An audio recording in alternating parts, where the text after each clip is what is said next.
Simulizi za ujenzi. Leo hii tunaisimulia saiti hii kutoka Bagamoyo Kelege. Twende pamoja ujionee mwanzo mpaka mwisho mwa saiti hii. Mteja wetu kutoka Bagamoyo Kelege alivutiwa na huduma zetu ya pavements, hasa pavement ya kisasa. Tulishawahi kumfanyia kazi hapo awali ndani ya eneo la nyumba yake, na sasa ameamua kupendezesha nyumba ya wazazi wake, na kupendezesha huku akaamua kwenda na pavement ya aina double T au tunaoita pavement ya zamani. Hii ndiyo maana halisi ya kujenga na kiboke. Tukikupa huduma nzuri utarudi tena. Baada ya simu kuita, tulifika eneo la tukio, tukaanza na vipimo ili tujue idadi ya vifaa vinavyohitajika kama vile pavement, mchanga, simenti, kokoto, capstone na kadhalika. Tulisahau kidogo, kuna lailoni pia kwa ajili ya kuzuia majani yasiote.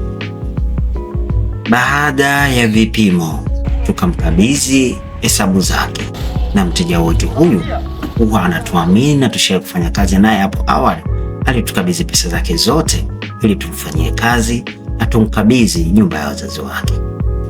Faraja pekee ndani ya saiti hii ilienda vizuri. Saiti ambayo ilikuwa haina mambo mengi. Mteja ukimwambia anahitaji pesa anatoa kwa wakati. Asante sana mteja wetu kwa kutuamini. Na hizi ni taratibu za ujenzi wa pavements. Tulianza kutoa miinuko na mabonde ili eneo likae sawa, na kulipa ramani au michoro la eneo la kutenga garden na pavements. Na hicho kinachotenganisha garden na pavement ni capstone. Baada hapo tunamwaga mchanga. Baada ya kumwaga mchanga tunashindilia.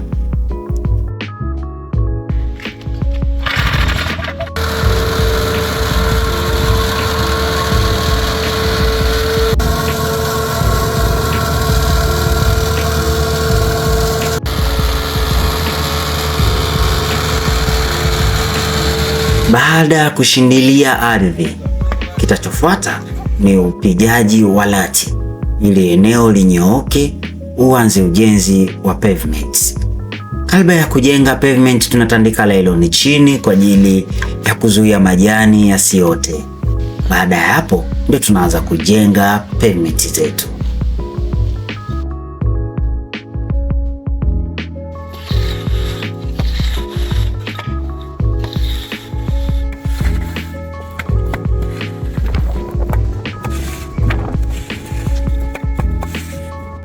Na huu ndio ujenzi wetu wa pavement ya aina double T. Angalia jinsi ambavyo mafundi wetu wanavyoipendezesha na kuipa thamani nyumba ya mdau wetu. Kwenye upande wa ujenzi wa pavement, kuna uchaguzi wa rangi na maumbo ili ipendezeshe nyumba yako na ipi rangi gani itawale. Kwenye uchaguzi wa rangi, eneo hili tulichagua kaki ndio itawale eneo kubwa, na rangi nyeusi na nyekundu ndio itunakshi kwenye upande wa maua. Na hii ndio maana halisi ya uchaguzi wa rangi, na huu ndio ujenzi wa pavement.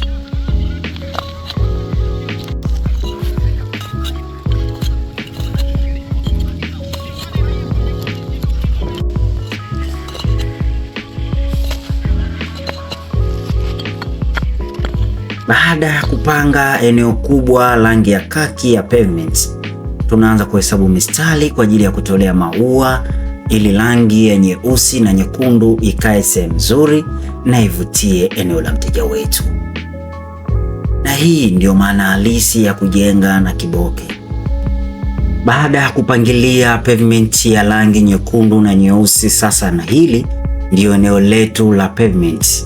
Limetenga kaki, nyekundu na nyeusi kwenye mistari iliyokuwa minyoofu na kupendezesha. Na haya ndio maua ya kisu kwenye eneo letu la mteja wetu ambaye alivutiwa na huduma zetu. Kufurahisha na kupendezesha nyumba yako, kiboke inafuata taratibu zote za ujenzi. Na hii tunakata vipande kwa kutumia mashine aina ya blender ili vipande vyetu vinyooke. Hivi vipande vinavyokatwa hapa kwa ajili ya kutenga garden, nyumba na pavement ili ule udongo wa simenti usitumike. Na hii ndio maana halisi ya kazi safi, ili eneo lako libaki kuwa safi muda wote.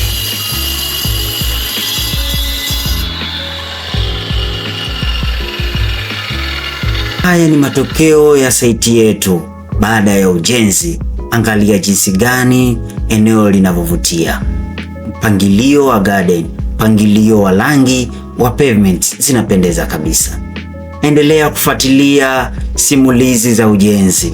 Kila Jumaa la wiki tunatoa simulizi hizi za saiti zote zinazojengwa. Karibu ujenge nasi. Kiboke ni fahari ya nyumba yako.